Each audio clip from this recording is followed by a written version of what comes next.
This is the DEFCON Warning System. Alert status for 1 p.m. Universal Time Coordinated, Monday, the 10th of November 2025. Condition green, DEFCON 5. There are currently no imminent nuclear threats at this time. On the 3rd of November 2025, Ayatollah Ali Khamenei publicly issued a sharp ultimatum to the United States. He stated that Iran will refuse engagement or diplomacy unless Washington first meets three non-negotiable conditions. 1. End U.S. support for the accursed Zionist regime, i.e., Israel. 2. Withdraw all U.S. forces and military bases from the Middle East region. 3. Cease interference in regional affairs, allowing Iran and its proxies greater freedom of action. Khamenei declared that cooperation with Iran is not possible as long as the U.S. continues to support Israel, maintains military bases, and interferes in the region. This ultimatum raises the diplomatic bar extremely high. By tying any engagements to changes in U.S. policy on Israel, base withdrawals, and non-interference, Iran is signaling that it is not seeking incremental diplomacy, but a structural reordering of U.S. regional posture. For Washington, these demands are largely non-feasible in the short term. U.S. strategy in the Middle East remains dependent on alliances, including Israel, forward-based forces, and situational influence. A complete withdrawal or non-interference approach would mark a radical shift. For regional actors, Israel, Gulf states, the U.S. in the region, Iran's demand is a signal that Tehran seeks not merely deterrence, but redefinition of regional power. Diplomatic channels could be closed for the foreseeable future if Iran holds firm. From a threat perspective, while the immediate risk of nuclear launch remains low, diplomatic stalemate increases the risk of miscalculation, proxy escalation, or limited military skirmishes that could escalate. In another major move, Iran claimed this week the development of a new intercontinental ballistic missile with a range of up to 10,000 kilometers, reportedly almost ready for service. According to the report, the weapon could in theory strike Europe and parts of the U.S. mainland. The claim remains unverified by independent intelligence or Western defense officials. The original source is an Iranian state-affiliated media outlet. Previously, Iran's longest publicly admitted missile range stood in the (0.003000 kilometer band. A leap to 10,000 kilometers would require major advances in propulsion, multi-stage separation, re-entry vehicle technology, etc. Whether operational or symbolic, the announcement itself matters. It signals to NATO, the US, and regional actors that Iran aims for global strike posture rather than region-only capability. If credible, this development changes the strategic calculus.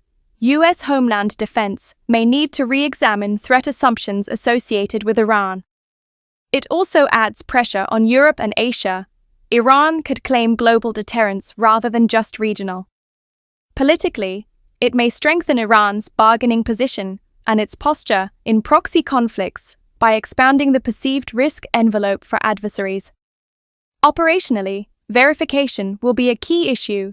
Radar, space-based observation, launch site disclosures, satellite imagery will be required to confirm the claim.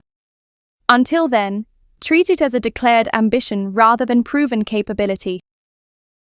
Turning to Russia, the Project 09851 Khabarovsk-class submarine, named Khabarovsk, was officially launched and is reported to be the first series-produced carrier for the Poseidon nuclear torpedo, autonomous nuclear-powered torpedo system. The submarine is being described as a heavy nuclear-powered missile cruiser, though its primary armament is characterized as the Poseidon megatorpedo. The Poseidon is a long-endurance nuclear-powered, nuclear-armed autonomous torpedo intended to deliver very large warheads, and in some Russian statements, create radioactive tsunamis targeting coastal infrastructure. The Khabarovsk is designed to carry these weapons, representing a new paradigm in underwater strategic deterrence. Launching this class of submarine underscores Russia's commitment to diversifying its nuclear delivery platforms beyond land-based ICBMs and bombers. Underwater autonomous weapons complicate detection and interception. This system strengthens Russia's second strike capability and raises risks for NATO maritime forces, coastal populations, and infrastructure reliant on sea routes or littoral defense.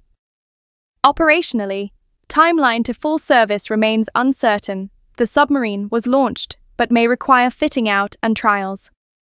The announcement may have psychological effect, signaling to NATO and the US that Russia is advancing unconventional capabilities, which may influence deterrence and arms control discourse. Another critical development this week concerns the nuclear testing regime. Russia has reiterated that it remains committed to the ban on nuclear weapons tests, unless other countries, notably the US, resume testing, in which case Russia would respond to maintain parity. It is important to note that the US has been unclear in what they mean by resuming nuclear tests. The DEFCON Warning System believes this is in reference to missile and personnel tests and computer simulation, not actual nuclear detonations. However, other countries are interpreting the US statement to mean actual nuclear tests.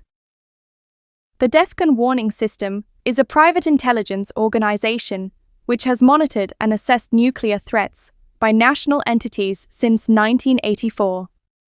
It is not affiliated with any government agency and does not represent the alert status of any military branch. The public should make their own evaluations and not rely on the DEFCON Warning System for any strategic planning. At all times, citizens are urged to learn what steps to take in the event of a nuclear attack. If this had been an actual attack, the DEFCON Warning System would give radiation readings for areas that are reported to it. Your readings will vary. Official news sources will have radiation readings for your area. For immediate updates, visit. Breaking news and important information can be found on the DEFCON Warning System Community Forum and on the DEFCON Twitter feed at DEFCONWS Alerts. You may also subscribe to the DEFCON Warning System mailing list. Note that Twitter updates may be subject to delays. The next scheduled update is 1 p.m., the 17th of November 2025. Additional updates will be made as the situation warrants, with more frequent updates at higher alert levels. This concludes this report of the DEFCON Warning System.